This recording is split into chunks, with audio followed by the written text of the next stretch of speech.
تاسو زموږ د ګران ورور علي د طرف نه نن د افطارۍ پارټي د وارۍ د سیند په غاړه باندې دا وخت په باندو سرګرو کې یو ډېره مزه کوي ډېر ښکلی موسم دی زبردست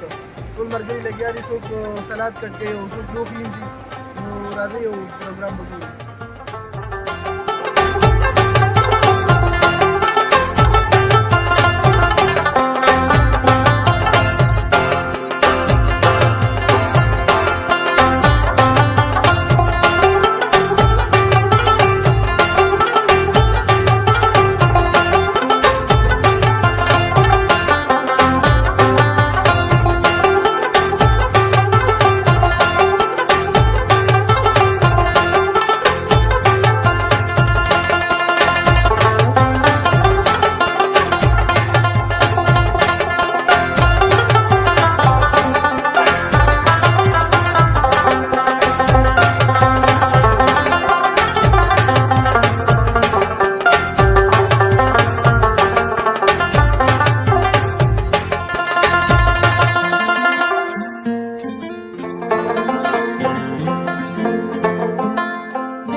دسته باقي سوى ډېره ښکلې سیندري ده د سیند غاړه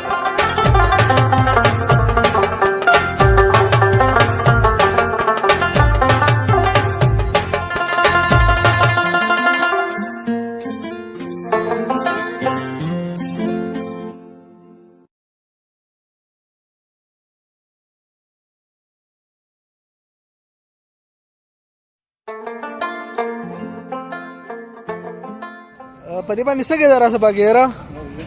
کاش تاسو لاړې دا یاره دا